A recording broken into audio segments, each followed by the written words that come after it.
સૌરાષ્ટ્રના ઘેડ વિસ્તારમાં દર વર્ષે ચોમાસામાં આવતા પૂરથી ખેડૂતોનું જીવન કર્જ અને નુકસાનની વચ્ચે પીસાઈ રહ્યું છે. રાજ્ય સરકારે 1534 કરોડ રૂપિયાના ખર્ચે ઘેડમાં કામગીરી શરૂ કરવાની જાહેરાત કરી છે. આ જાહેરાતથી ખેડૂતોની આશા બંધાઈ છે, પરંતુ ઘેડમાં 1534 કરોડની જાહેરાત સામે પાલ આંબલિયાએ સવાલ કર્યા છે. ઘેડ વિસ્તારમાં અનેક સમસ્યાઓ છે. નદીઓ અવરોધો છે, ચેકડેમમાં માટી ભરાઈ ગઈ છે, પૂરતો પુલ નથી. મધવંતી ડેમ, પાતા ગામ નજીકના ચેકડેમ અને પંચાણા ગામ પાસેની દિવાલ પૂરનું મુખ્ય કારણ છે.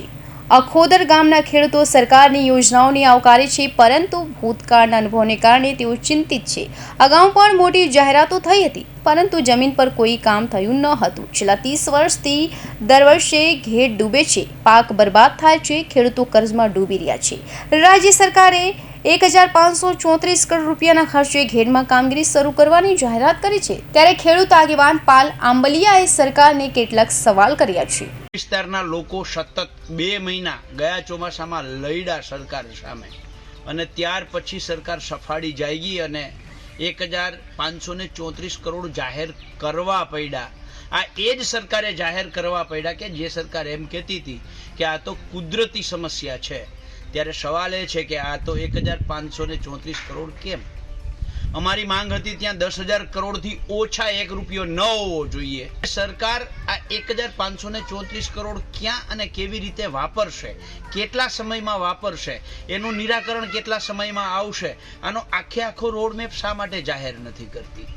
139 કરોડ રૂપિયાના જે ટેન્ડરો મંજૂર થયા છે, આ ટેન્ડરોની કોપી શા માટે અમને નથી આપતી? ઘેડ વિકાસ સમિતિ સાથે સરકારે સંકલન કરી, એની સાથે ચર્ચા કરી અને આગળ વધવું જોઈએ. તો એક પણ જગ્યાએ ઘેડ વિકાસ સમિતિને સાથે સામેલ કરવામાં શા માટે નથી આવતી? જેતપુરનો ડાઇંગ ઉદ્યોગ જે કેમિકલ કચરો ઘેડની નદીઓમાં, એ ભાદર હોય, ઓજત હોય, ઉબેણ હોય, એની અંદર ઠાલવે છે. આ કેમિકલ કચરાનો પણ સરકાર શા માટે એક બોલતી નથી?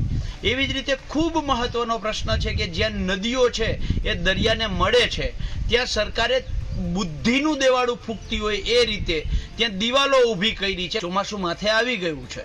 આ તૂટેલી નદીઓ જે છે એને રિપેર સરકાર ક્યારે કરશે? જો નદીઓ જ રિપેર નહીં થાય તો ફરીથી આવતા ચોમાસાની અંદર ઘેડ જળબંબાકાર થશે. જો નદીઓ રિપેર નહીં થાય તો ઘેડના ગામો સંપર્ક વિહોણા થશે. ખેડૂતોની માંગણીઓમાં નદીઓ અને ચેકડેમને ઊંડા કરવા, અવરોધો દૂર કરવા, નવા પુલો બનાવવા અને દરિયાકાંઠે વન વે ગેટની વ્યવસ્થા કરવાનો સમાવેશ થાય છે. ખેડૂતોના મતે જો આ વર્ષથી જ યોગ્ય કામગીરી શરૂ થાય તો 50% પૂરના જોખમમાંથી મુક્તિ મળી શકે છે. વૃદ્ધ ખેડૂતોના કહેવા મુજબ આ તેમના માટે જીવન મરણનો પ્રશ્ન છે. કૌશિક પટેલનો report, Hind TV news, Surat.